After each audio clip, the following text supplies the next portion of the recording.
Everyone knows that in the MCU, we have the Guardians of the Galaxy, the Avengers, or, well, what's left of them anyway, and various other unaffiliated heroes. But today, we're going to be looking at some of our favorite character pairings of all time. We'll reveal why the Russo brothers decided to put Rocket and Thor on a team, and why the relationship between Tony Stark and his protege Peter Parker works so well.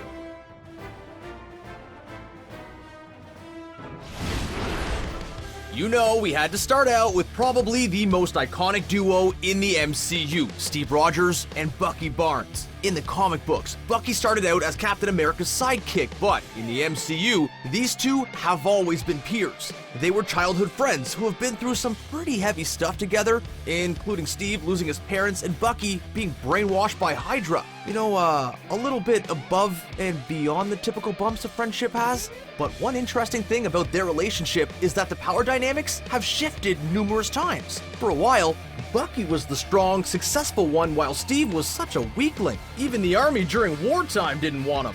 After Steve received the super soldier serum, their roles were reversed, and yet in both scenarios, these friends managed to not let jealousy or bitterness overcome them. Having a best friend who celebrates your successes, accepts your weaknesses, and is dedicated to you just the same is something everyone strives for, both in the MCU and in the real world. Their friendship has endured so much, including a large part of the fan base that insists they're more than just really good friends.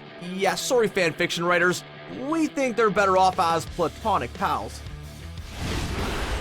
Steve Rogers and Bucky Barnes are a classic set of friends, but some pairings are, a bit more unorthodox, like combining an Asgardian god with a genetically enhanced raccoon. It was the combination we didn't know we needed until Avengers Infinity War hit theaters. Going into the movie, things looked a bit grim for Thor, who had lost his entire family, his best friend, and his home.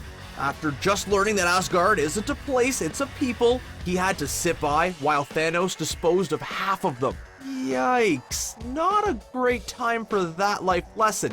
And of course, when Thor was at his lowest, he meets Rocket, a character who isn't exactly renowned for his sense of empathy. According to the Russo brothers, they like the idea of Thor having lost everything and having to pour his heart out to the most unsympathetic character in the MCU. Infinity War was a great movie, but Thor spilling his guts to Rocket is one of their best scenes. Somehow, these two managed to make it work, probably because most of Rocket's quips fly right over Thor's head. Apparently, he can't jump quite as high as Drax.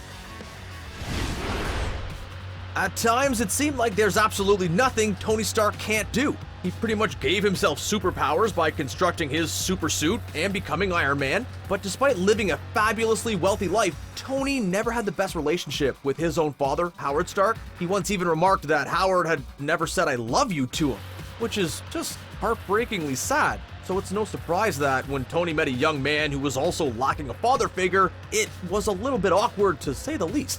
At first, it was clear Peter Parker flat out worshipped Tony Stark, and it's not hard to see why, but over the course of Spider-Man Homecoming, he realized that his mentor is far from perfect, and Tony was also forced to take a hard look at his own shortcomings. This could have been the end of their relationship, but instead, it simply served as an important step to establishing a more honest one based on mutual respect. Tony had to learn how to let go and trust Peter to do the right thing, and Peter learned that even grown-ups don't always have all of the answers. Early on in the MCU, it seemed as if there was some romantic tension between Natasha Romanoff and Clint Barton. Of course, that was before we knew about his super top secret family, which just made things kind of awkward. In Captain America: The Winter Soldier, fans noticed Natasha was sporting a necklace with an arrow on it. Actress Scarlett Johansson confirmed that it was indeed a tribute to her friend Hawkeye. She went on to say that while Natasha is an incredible warrior, she does have a soft side for some people in her life, particularly Clint. They're such good friends that Clint and his wife were even going to name their third child after Natasha, but it turned out to be a boy. A boy that puts ketchup on his hot dogs, no less. What a disappointment. Anyway, Clint and Natasha go together like a hot dog and mustard. We aren't sure what they went through together in Budapest, but it's clear they couldn't be closer. In Avengers Endgame, Clint kind of loses it after his family gets dusted in the decimation. He becomes a vigilante, so creepy even Rhodey doesn't want to find him. And Rhodey has a super suit to hide behind. But Natasha does not hesitate to go after her old friend and reach out. Also, let's not forget that these two care about each other so much, they actually fought over which one of them got to sacrifice themselves for the other. It's hard not to like Scott Lang, and not just because he's played by the irresistibly charming Paul Rudd. He's a genuinely good guy that adores his daughter and is struggling to get his life back on track with a felony on his record. So it was interesting to see him meet a woman that wasn't wooed by his charm or his unfortunate life circumstance, at least not at first. In fact, Hope Van Dyne seemed to enjoy punching Scott right in the face during their training a little too much. In her defense, she's a skilled fighter, and instead of utilizing her considerable talents, her father hired a fresh-out-of-prison stranger to go on an important mission. Sure, Hank Pym says he didn't want to risk losing Hope like he lost his wife, but how about having a little hope that she could pull it off? See what we... Okay. But amazingly enough, while Hope was teaching Scott how to throw a proper punch, he was helping her mend her strained relationship with her dad. Sure, there was some drama between them since Scott went rogue in Civil War, but thankfully, they were able to patch things up in time for family movie night. The relationship between Bruce Banner and the Incredible Hulk has always been strained, to say the least. It was always easy to see why Bruce Banner wasn't a fan of turning into a seemingly uncontrollable giant green monster. But it wasn't until Thor Ragnarok that we learned the Hulk wasn't any more excited about turning into a puny, brainy human being. We all know the Hulk was created with irresponsible amounts of gamma radiation, but don't forget there was another key component involved: Bruce Banner's rage. Not only is the Hulk a nuisance, but he's also a constant reminder of Bruce's own anger, so it's not hard to see why these two distinctly different characters didn't get along. But at some point after the decimation and before all of the time traveling, the two managed to patch things up with some good talks and another helping of gamma radiation. In the comic books, this fusion of Bruce Banner and the Incredible Hulk is known as Professor Hulk. He has the punching power and distinguished good looks of the Hulk, but the normally calm demeanor and thinking power of Bruce Banner. He's the best of both worlds and a testament to the cooperation between two unlikely friends. As we mentioned earlier, Rocket has something of a prickly personality. We've seen him struggle to maintain his friendship with similarly stubborn characters like Peter Quill, but Rocket and Groot always made a great team.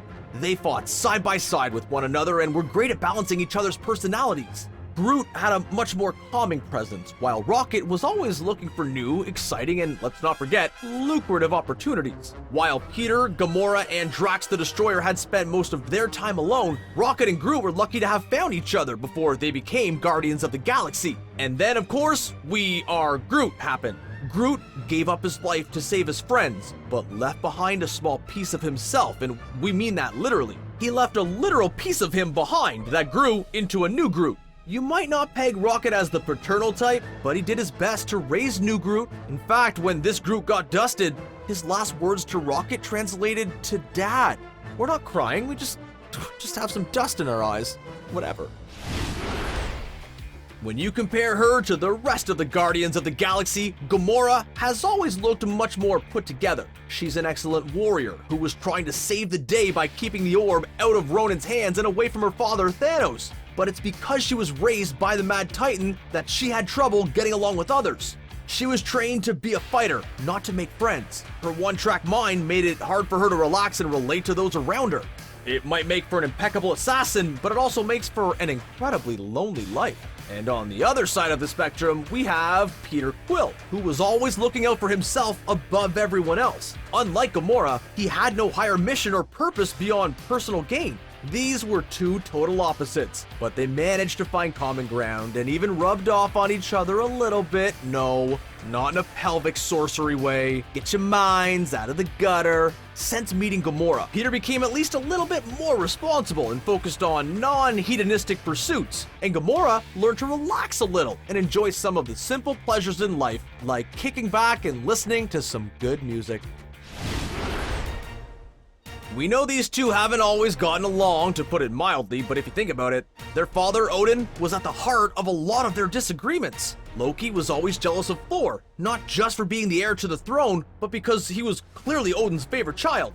Odin just kind of pawned Loki off on Frigga instead of making sure his adopted son felt cared about by both of his parents. Then, later, he callously tells Loki he was adopted, lets him drop off the Bifrost Bridge, and then calmly tells him that he'd have no problem ending his life if it wouldn't upset Frigga so much. Yeah, gee, we can't imagine why Odin's favorite kid and Loki weren't besties. But we mentioned all that to drive home how incredible it is that these two care about each other at all, let alone as deeply as they do. Yeah, they play tricks and fight with each other, but hey, they're siblings. When it comes down to it, they've both stepped up to save the other. In Thor, Ragnarok, Loki could have easily escaped, but instead, he decided to help Thor and save the Asgardians. Yes, he stole the Space Stone from Odin's vault, but he also gave it up to Thanos in order to protect Thor, so at the very least, these two things cancel out. As much as we love Nick Fury, we understand why most people in the MCU aren't happy to see him for the most part. Usually when he shows up, it means something terrible is happening and he needs someone to take care of it. He just never stops in to say hi, you know?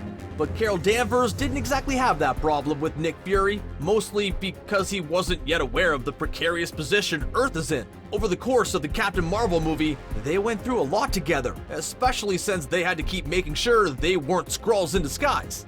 Carol made a friend who didn't secretly disdain her or try to hold her back, and Fury respected Carol's capabilities and rolled with her expertise in certain areas. They exemplified everything a good partnership should be, and it helped them save the day. It's clear Fury respected Carol immensely, considering he really did save that pager until the last possible moment, despite all of the other threats that he'd seen over the years. He even named the Avengers Initiative after her, despite her cat Goose causing him to lose one of his eyes.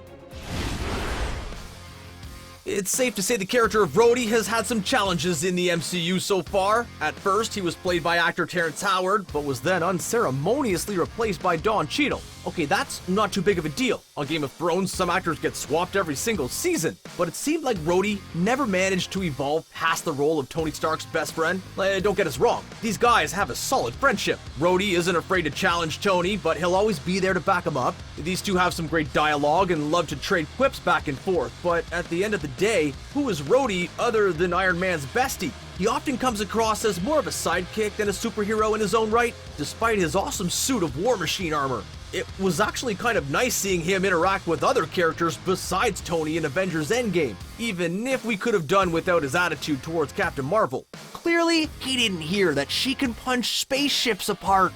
As much as we're going to miss Tony going forward, Rhodey now has a chance to be more than just a person for Tony to make snide remarks with. One interesting thing about the relationship between Wanda Maximoff and Vision is that most of it happened off-screen. In Avengers Infinity War, it was clear these two were head over heels in love, but in Captain America Civil War, things were much more platonic. Although we missed the middle of their courtship, we have to admit the beginning was super sweet. Vision learned the importance of using doors and cooking in an effort to connect with Wanda and comes across as more human. These two actually have a lot in common, including that their extremely potent powers are related to the Mind Stone. They both feel like outsiders in many ways, and this ends up bringing them together. Not only are they both trying to find their places in the world, but they work hard on learning each other's limits. At one point in Civil War, Vision tries to restrain Wanda to protect her, but that, well, let's just say it doesn't go over too well. In the end, Vision realizes he can't fight against Wanda or the feelings he's got for her. They're both able to move past their differences and grow as individuals and as a couple.